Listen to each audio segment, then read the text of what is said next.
Bismillahirrahmanirrahim. Assalamualaikum warahmatullahi wabarakatuh. Ahlan wa sahlan bi khudurikum. Welcome back to my channel. Selamat datang kembali di Bukan Dokter Hewan, cerita inspiratif seputar dunia hewan. Selamat datang juga di Cipta Misi Farm ini. Teman-teman kita kali ini jalan-jalan di Magelang, Jawa Tengah, Indonesia Raya. Ini peternakan ruminansia domba, bukan ini domba jenis baru. Kita tanya-tanya sama Mas Rendranya. Selamat sore Mas Rendra. Ya, selamat sore Mas. Apa kabar hari ini Mas Rendra? Alhamdulillah baik ya, selalu semangat dan diberikan kesehatan. Amin amin, alhamdulillah sehat ownernya, sehat peternaknya, sehat dombanya juga Mas ya. Ya, Mas Rendra ini juga merupakan duta petani milenial kayak nggak salah Mas ya. iya betul betul. Nah, itu teman-teman bagi yang mungkin awam, apa sih duta petani milenial itu apa sih Mas? Ya, duta petani milenial ini sebenarnya diciptakan untuk menjadi figur-figur petani milenial di wilayah di seluruh Indonesia. Jadi dulu tahun 2019 itu hanya 19 orang Mas, dan alhamdulillah di tahun 2024 ini itu sudah dikukuhkan oleh Pak Presiden itu sebanyak 2.213 orang yang tersebar di seluruh Indonesia. Dan kebetulan saya ini jadi pengurus pusat kepala bidang peternakan. Wah keren. Ini sharing-sharingnya nggak salah ini, berarti sharing-sharing Mas sama Mas Rendra ini. Sebenarnya dulunya seperti apa Mas, atau memang jenengan ini keponakan presiden atau seperti apa? Mulainya dari awal, tentunya dari awal seperti apa ini? Enggak, jadi kalau sebetulnya awalnya itu karena saya itu kuliah di Politeknik Pembangunan Pertanian. Jadi Polbangtan ini adalah kampus yang di bawah Kementerian Pertanian Mas. Jadi dia kedinasan tapi bukan ikatan dinas. Jadi kita sekolah di situ itu selama 4 tahun tuh gratis gitu ya, dibiayai oleh negara. Dan di Polbangtan itu ketika masih mahasiswa itu diberi permodalan namanya modal PWMP, penumbuhan wirausahawan muda pertanian. Lah di tahun 2016 saya kebetulan dapat program itu Mas, dan akhirnya saya mulai merintis peternakan kambing dan domba. Kambing dan domba langsung Mas ketika itu ya? Iya betul. Kita sambil jalan nggak apa-apa Mas ya? Untuk lihat jenis-jenis dombanya. Kalau yang di depannya jenis domba apa ini? Ini kebetulan kita sekarang mulai ekspansi ya di bisnis peternakan kuda, khususnya di breeding dan juga untuk kuda pacu. Oh kuda pacu Mas ya? Bukan hanya sembarang kuda pacu loh, ini ada juara nasionalnya ya Mas ya. Sampai dikit nggak apa-apa ini juara nasionalnya. Ini yang mana Mas tadi yang dikeluarkan yang ini ya? Sebelum kita lanjut ke ini kebetulan kuda dari Manado ya. Manado ini juga udah lari di nasional. Jadi kalau di Manado dia sudah lari sebanyak 10 kali, 9 kali nomor 1, terus yang nomor 2 itu sekali. Terus kemarin terakhir lari di Bantul di Piala 3 Mahkota itu nomor 5 Mas. Oh nomor 5 ya, berarti ya, lagi menurun karena kemarin kebetulan pas dibawa dari Manado ke Jawa itu 11 hari dia berdiri Mas. Oh 11 hari berdiri. Jadi apa mungkin terlalu capek ya. Recovery-nya itu belum maksimal. Gitu. Wah keren ya, dari 11 kali 9 kali juara 1 ya, kelas nasional. Nah, oke lanjut Mas ke dombanya. Tadi di awal kan sama kambing sama domba ya Mas. Itu di arahnya breeding atau fattening pertama kalinya di awal dulu? Kalau pertama kali dulu saya breeding Mas. Jadi dari modal PWMP itu kita belikan 10 indukan. Terus pejantan itu 1. Pejantannya gitu. Mulainya di situ, terus saya mulai belajar tentang pakan sebenarnya. Yang pertama saya pelajari itu bukan di tahapan produktivitas tapi di pakan. Nah, karena kalau dulu saya kuliah dari SMK kan, saya SMK juga peternakan. Terus kuliah S1 juga peternakan. Lah itu kebanyakan bisnis on farm itu 70% itu biayanya adalah biaya pakan. Nah, makanya saya mempelajari yang pertama itu terkait pakan, dan alhamdulillah mulai itu Mas. Kita riset-riset dapatlah beberapa formulasi pakan yang bisa kita gunakan untuk fattening. Jadi akhirnya kita mulai merambah ke fattening atau penggemukan. Jadi di awal yang 10 ekor itu breeding sekalian merambah ke fattening. Iya, betul. Perjalanannya Mas Tos akhirnya dilirik oleh menjadi duta milenial itu kan bukan kaleng-kaleng, nggak gemen-gemen gitu loh ya. Itu sebuah prestasi mungkin untuk pemberdayaan masyarakat atau nanti berkesinambungan antara peternakan dan pertanian yang kata Mbah integrated farming atau kayak gimana dulu ini? Ya, jadi kenapa saya dilirik menjadi salah satu duta petani milenial, karena memang prosesnya ya, proses di dalam saya membangun usaha. Usaha saya ini berdiri tahun 2016, berarti ini tahun ke-8. Tahun ke-8 dan apresiasi yang diberikan oleh Kementerian Pertanian adalah salah satunya saya menjadi duta petani milenial. Dan ya itu ada klasifikasinya ya atau spesifikasinya ya untuk jadi duta petani milenial. Paling tidak omsetnya itu kalau andalan itu minimal per bulan 50 juta. Kalau andalan, kalau duta petani milenial itu minimal 15 sampai 20 juta minimal setiap bulan. Tetapi harus ada kegiatan yang memang di situ ada pemberdayaannya, sehingga ada kesempatan untuk mengajak anak-anak muda untuk jadi petani. Nah, itu kan tujuan utamanya. Kalau kita jadi duta petani milenial tapi tidak mengajak orang lain untuk jadi petani, ya sama aja, Mas. Sama aja juga bohong ya. Ya, tujuannya kan untuk kita memberikan bukti dan mengajak anak-anak muda itu untuk tertarik di bidang pertanian, khususnya peternakan kambing dan domba. Tapi ya kalau tren kambing domba, alhamdulillah sekarang luar biasa ya, Mas. Luar biasa, sangat naik daun gitu ya, sampai sekarang itu banyak sekali peternak-peternak baru, dan ini merupakan hal yang baik gitu ya, hal yang baik, karena tentu kita ketahui bersama bahwa kita masih import daging itu banyak sekali. Dan kalau sekarang kita mungkin impornya itu impor sapi, populasi sapi itu ke depan juga akan terus menurun. Dan kemungkinan nanti domba ini menjadi salah satu penggantinya. Jadi Kementerian Pertanian selalu menyampaikan ke kita itu sebenarnya salah satu untuk mengurangi impor daging itu adalah memperbanyak populasi domba, karena populasi domba di Indonesia ini lebih cepat ya meningkatnya ya dibandingkan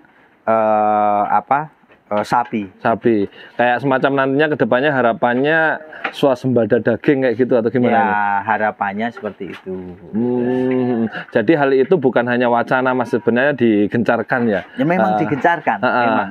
Nah, cuma memang problemnya kita itu ketika termasuk saya saya ini sebenarnya mulai mendorong warung sate itu tidak menyembelih betina produktif gitu ya. Hanya betina produktif yang disembelih, atau sebaiknya memang dikurangi ya, karena kan kalau usia non poel itu ya pasti kebanyakan produktif, itu yang sangat disayangkan, sehingga memang perlu adanya ketegasan aturan sehingga ini menjadi kolaborasi yang baik. Karena kalau sekarang kita hanya menyuruh jagal atau menyuruh tukang sate untuk dia mulai mengurangi betina produktif, sepertinya sulit ya kalau kita ya. Tetapi memang harus ada intervensi dari pemerintah dan juga ada kesadaran dari konsumen juga. Kalau misalnya harganya sate agak naik itu ya dimaklumi gitu ya. Konsumen satenya maksudnya ya, pelanggan satenya yang penggemar sate khususnya ini. Iya, karena kalau dia diprotes pelanggannya kan juga saya kira ini memberatkan pengusaha kuliner gitu ya. Jadi ada aturan yang jelas atau punishment nanti yang menyembelih kayak gimana gitu. Tapi kan sekarang juga banyak sekali teman-teman yang peternak breeding, ini juga angin segar lah bagi peternakan di Indonesia, karena kan memang jantungnya peternakan itu ya breeding ya. Jadi, tapi biasanya kebanyakan gini, Mas, dalihnya yang mungkin banyak sembelih betina itu memang betina yang afkir, intinya ini enggak prospek ke depannya untuk breeding gitu. Ya jenengan kan bisa lihat ya, itu yang penggemukan itu apakah jelek kan enggak ya? Enggak, betul. Iya, enggak ya. Nah, maksudnya kan memang perlu adanya kesadaran bersama ya. Tapi memang saya pun sekarang mulai agak mengurangi ya secara saya pribadi gitu. Jumlah populasi yang kita gemukkan karena ya memang kita tentu berupaya untuk ikut serta juga memperbanyak populasi gitu. Populasinya ya. Nah Mas, ini sebenarnya untuk breeding dan fattening itu kan beda jalur, beda beda pasar dan beda tujuan ya sebenarnya ya, dan juga beda pemeliharaan. Kalau untuk peternak muda yang pengen memulai khususnya ini disarankan mending ke arah mana ini Mas ya? Kalau bagi teman-teman yang mau mulai merintis bisnis itu sebenarnya kalau saya bukan menyarankan breeding dulu atau fattening dulu ya, tapi menyarankan untuk trading dulu, jualan dulu. Oh gitu malahan ya. Jadi kunci bisnis itu kan selling, jualan. Mau teman-teman itu bisnis domba, mau sapi, mau kuda, mau makanan, itu kuncinya adalah jualan. Lah, jadi kalau teman-teman pemuda ini atau petani milenial atau calon peternak milenial ini mau memulai bisnis di bidang peternakan ataupun pertanian, nah ya saya menyarankan sebaiknya trading dulu karena kan kita nggak membutuhkan modal yang banyak, resikonya juga rendah gitu ya. Kalau kayak jenengan nih YouTuber gitu ya, sebenarnya bisa menjualkan ternak yang diliput gitu ya. Jadi potensi peluang bisnisnya lebih tinggi gitu ya. Dan teman-teman bisa sebenarnya membangun kerjasama dengan peternakan untuk membantu menjualkan. Nah ini jadi seperti itu karena ya kita pahami bersama Mas bahwa kalau kita berbisnis di on farm itu nggak mungkin kita dapat untung banyak kalau modalnya sedikit. Nah, itu realistis saja Mas ya. Ya, realistis saja. Jadi kalau kita mau dapat 10 juta minimal ya kita pelihara 100 ekor domba gitu ya. Kalau kita mau dapat 20 juta ya minimal kita 150 sampai 200 ekor. Nah, itu kan modalnya banyak sekali. Kalau pemula apakah yakin punya modal sebanyak itu kan tidak. Sedangkan kalau hanya jumlah sedikit, ini ya keuntungannya itu tidak ada sebenarnya kalau kita hitung dengan tenaga kerja yang kita keluarkan gitu ya. Jadi kunci anak muda mau beternak atau bertani itu kan ketika dia melakukan suatu kegiatan dia dapat hasil Mas. Kalau dia nggak langsung dapat hasil ya saya kira lama kelamaan akan ada kejenuhan. Akhirnya dia bergeser lagi, akhirnya cari kerja gitu ya. Jadi nggak komitmen untuk jadi peternak. Nah, itu yang jadi problem. Gitu. Intinya dalam artian misalkan beli 10 ekor domba Mas ya, itu langsung membangun brand farmnya, brand dirinya sendirinya, dan juga brand dia itu jual intinya. Nah nanti produksinya bisa langsung bertambah gitu. Kalau menurut saya itu butuh proses yang lama gitu ya, dan itu juga sebenarnya kalau kita sebagai peternak pemula menerapkan dengan konsep kita pertambahan ternak itu mengandalkan hanya dari beranak gitu, itu lama sekali Mas.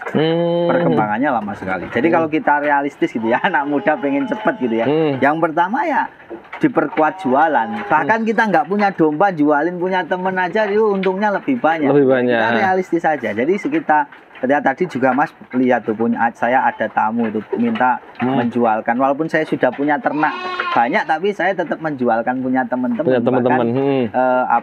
Saya juga mencari relasi yang punya ternak banyak untuk saya membantu menjualkan, paling tidak saya dapat fee gitu ya, dapat keuntungan dari situ saya menjualkan. Nah, karena kuncinya kan kalau kita meningkatkan omset itu kan meningkatkan kuantitas atau akselerasi penjualan. Nah, kalau kita sudah melakukan akselerasi penjualan tapi nggak punya barang kan sama aja bohong gitu. Jadi memang kita harus seimbang ya, antara populasi dan akselerasi penjualan, sehingga kita bisa berkembang. pesat gitu ya. Kan sama aja kita nunggu katakanlah 2 tahun beranak 3 kali. Sama waktu sambil nunggu 2 tahun itu kita buat jualan kan nanti bisa untuk nambah ya keuntungannya gitu ya. Itu kan sama aja gitu ya, sama aja. Lebih cepat ya. Lebih patas cepat. Jalur patas ya. Jalur patas gitu. Nah, Jadi ini namanya duta, seorang duta itu tanpa kata ajakan mengajak dengan sharing-sharingnya seperti ini, saya pikir untuk generasi-generasi muda itu tercetus atau tergugah ini mindsetnya. Oh iya ya, oh iya ternyata seperti ini, ternyata ya, seperti ini gitu Mas. Kita punya keinginan Mas, sebenarnya teman-teman pemuda ini juga nggak kurang-kurang kok ide bisnis. Misalnya kayak kita teman-teman pemuda ini atau anak muda generasi milenial dan Gen Z itu kalau dia main ke mall kan dia hanya meceng ya, hanya duduk-duduk gitu. Coba bayangin Mas kalau dia itu mengeluarkan HP-nya ya, mengeluarkan HP-nya buat foto tuh sepatu, terus apa baju, terus dia upload ke TikTok-nya, Instagram-nya, dijual gitu ya, PO gitu ya. Setelah ada yang beli baru diambilkan di mall. Kan kita nggak butuh barang untuk di stok. Kan mall itu sudah menyetokkan barang kita ya. Sama aja kalau kita punya kemauan yang tinggi gitu ya. Teman-teman bisa main ke peternakan saya, ke peternakan yang mungkin lebih besar, yang jenisnya lebih banyak, tinggal di foto-foto aja. Nanti ditanya harganya ini berapa, nanti bikin katalog sendiri dijual, nanti dapat untung. Nah, ini mudah sekali ya sebenarnya kalau teman-teman memang mau berbisnis di peternakan. Pertanian juga sama. Sekarang kan petani kita itu kesulitan untuk menjual sayuran. Lah teman-teman bisa andil di trading tadi, penjualan. Jadi kuncinya itu kalau teman-teman nanti sudah pintar menjual, wah mau ternak berapapun itu enak. Modalnya bisa sambil dikumpulkan sambil jualannya tadi Mas ya. Iya betul. Jadi saya pun juga kayak gitu Mas dulu. Mulainya itu juga dari 10 ekor, tapi saya jualkan karena saya kan pendidikannya kan vokasi. Vokasi itu kan 75% itu praktek Mas. Mahasiswa itu kan punya bahan praktek. Domba digemukkan, kan akhirnya jadi produk. Tapi kan teman-teman nggak pada bisa jual. Akhirnya saya yang merelakan diri untuk menjualkan bahan praktek dari teman-teman saya. Akhirnya kan saya nggak butuh modal, tapi kan saya dapat untung. Dapat untung dari situ. Mau praktek bebek ya saya yang jual, mau praktek puyuh ya saya yang jual, mau praktek domba ya saya yang jual gitu. Jadi peluang-peluang bisnis itu selalu ada ketika kita punya kemauan untuk mencari peluang itu. Jadi peluang itu jangan ditunggu teman-teman. Jadi peluang itu harus selalu dicari. Iya, gitu. Siap. Ini luar biasa sekali ya. Dan kalau untuk di sini Mas ini terkait untuk kesuksesan ternak itu penunjang utamanya adalah selling ya, bisa jualan ya. Iya. Ini teman-teman kayaknya ada yang penasaran Mas. Saya lihat juga di sini tadi nggak ada hijauan rumputan. Kalau pakannya sendiri dari awal setelah jenengan eksperimen di awal ternak tadi sampai saat ini yang digunakan sama atau seiring berjalannya waktu ada perubahan? Ada perubahan. Nah, tetapi saat ini kita untuk breeding itu pakai okra. Jadi pakai limbah okra. Terus kalau untuk penggemukan kita tentu pakai pakan kering Mas. Jadi pakai pakan kering. Nah ini contoh contoh kambing-kambing saya yang saya kasih. Oh ini okra. Kambing yang jenis kambing. Ngeri, kambing aja sudah gemuknya kayak domba ini. Ini okra. Okra Mas ini ya. Yang kita jadikan pakan untuk breeding ya, baik itu domba maupun kambing. Rebusan ini Mas ya? Ini sudah direbus, jadi bisa bertahan lama sampai 4 bulan. Sampai 4 bulan. Ya. Jadi intinya memanfaatkan limbah yang ada di sekitar gitu Mas ya? Ya, ini kalau limbah okra ini setiap hari itu 4 ton. 4 ton ya yang limbahnya okra saja yang di sini. Kalau jenengan sendiri untuk ternak jenengan 4 ton itu jadi berapa hari Mas? 4 ton itu 10 sampai 15 hari. Dengan populasi berapa ekor? Breedingnya itu sekitar 100-an ya. 100-an. Itu breedingnya saja yang okra itu berarti? Iya, hanya breedingnya. Kalau penggemukannya kita full kering Mas. Oh full kering? Full kering. Ini jadi okra ini protein tinggi. Jadi okra ini sayuran yang pangsa pasarnya ekspor ke Jepang, terutama ke Jepang. Jadi kalau dinyatakan limbah itu ketika ini warna putih-putihnya ini Mas, ini keluar. Harusnya dia masih di dalam lingkaran. Nah, ketika keluar ini masuk afkir. Masuk afkir ya udah jadi, ya. Di Jepang itu luar biasa ketat Mas. Dan itu untuk fatteningnya sendiri pakan kering full kering Mas ya? Iya, ini bisa dilihat di Oh, sini. ini contoh untuk penggemukannya. Dan di sini ini kandang untuk etalasenya saja. Awas, Mas.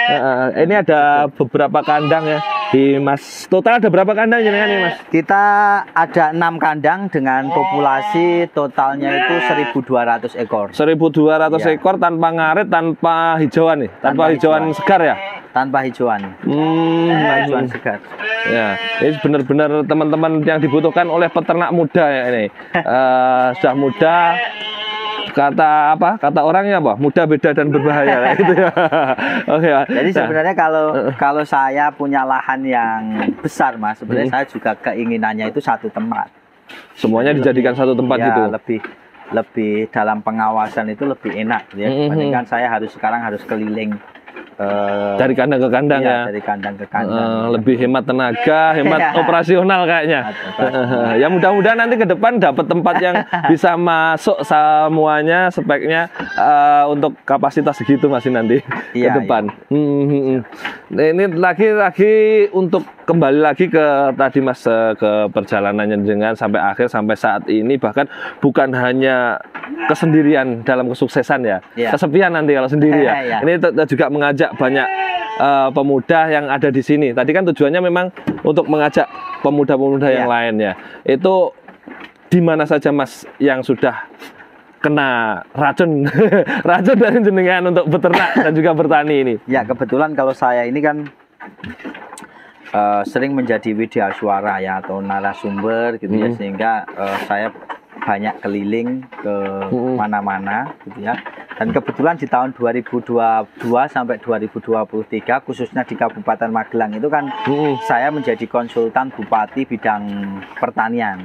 Nah, sehingga saya punya beberapa kegiatan yang khusus dikhususkan untuk petani milenial di Kabupaten Magelang. Ada kelompok usaha bersama milenial dan lain sebagainya. Jadi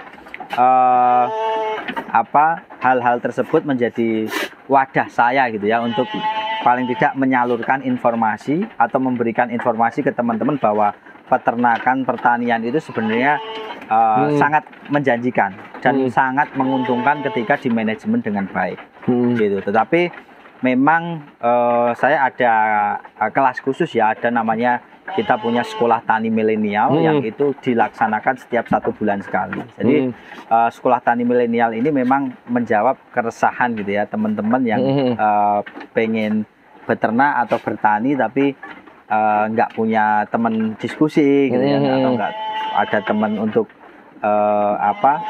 konsultasi lah. Ini sekolah tani milenial ini menjadi wadah untuk teman-teman yang ingin, terutama yang baru ingin memulai bisnis di bidang peternakan. 1 bulan sekali Mas ya, di Ya. akhir bulan. Ya, biasanya Ya nanti bisa langsung calling-calling ke jenengan atau gimana, atau komentar-komentar di sini. Nanti nomornya tak cantumnya nggak apa-apa ya, nomor jenengan atau nomor admin nanti tak gampang nanti nomor kita saya cantum. nggak apa-apa, jadi Siap. nggak masalah. Selain itu harus juga ngantor juga dong di pusat sana. Kan duta milenial tadi. Iya, kalau sebenarnya kalau duta petani milenial ini sekarang juga sudah diberikan space kantor ya, tetapi karena kita jaraknya cukup jauh sehingga kita masih ketemunya itu tidak terlalu sering ya, paling 2 bulan sekali, 3 bulan sekali gitu ya kita koordinasi. Tetapi kalau koordinasi secara online tentu kita punya jadwal-jadwal yang sudah ditetapkan. Tetap ada sering komunikasi, bahas-bahas hal-hal yang baru gitu ya. Dan mudah-mudahan setelah melihat video ini nantinya teman-teman yang kungku di kafe-kafe, di warung kopi atau di mall-mall itu bahasanya bukan hanya hal-hal yang ke arah modern dan sebagainya, tetapi bagaimana bersama-sama memajukan peternakan dan pertanian Indonesia dengan jiwa mudanya gitu Mas ya. Ini yang jauh tadi jenengan sempat singgung ya, untuk duta sendiri kalau jauh offline kesusahan. Nah mungkin teman-teman yang tidak menjangkau offline-nya untuk mengikuti sekolah tani milenial ada yang secara online gitu Mas? Ada Mas. Sebenarnya ada juga sekarang pendampingan dari Kementerian Koperasi dan UMKM gitu ya, di bidang peternakan dan perikanan. Kebetulan saya juga menjadi coach di situ ya. Jadi namanya Mikro Mandiri ya programnya. Jadi teman-teman mungkin di tahun depan bisa mendaftar itu pendampingannya sangat luar biasa ya. Sampai hampir 10 bulan teman-teman pendampingan khusus, tapi memang itu diseleksi dari peserta 2.000 orang. Nah, itu yang diterima hanya 500 orang. Oh, ada seleksi khusus ya. Jadi yang dia mau mengerjakan tugas-tugas, membuat bisnis plan dan lain sebagainya. Ya, sambil melihat keseriusan dari teman-teman juga, betul, ya. Nanti persiapannya seperti karena apa kan gitu. Kita pengen ada output yang jelas gitu ya. Ada memang teman-teman yang ikut pendampingan itu memang benar-benar dia mau bertani atau beternak. Siap. Baik Mas Rendra, terima kasih banyak ini atas waktu yang diberikan. Nanti ada kurang lebihnya silahkan komen di bawah atau langsung bisa menghubungi ke Mas Rendra. Terima kasih. Untuk tiap bulannya ada nih Sekolah Tani Milenial di sini ya. Selain itu juga Zoom-nya, untuk kepo-kepo infonya bisa langsung menghubungi Japri dan juga untuk pelatihannya bisa juga langsung Japri. Terima kasih teman-teman, semoga peternakanmu makin maju, dombamu makin lemu-lemu, dan kebahagiaan senantiasa meliputimu. Assalamualaikum warahmatullahi wabarakatuh. Waalaikumsalam warahmatullahi wabarakatuh.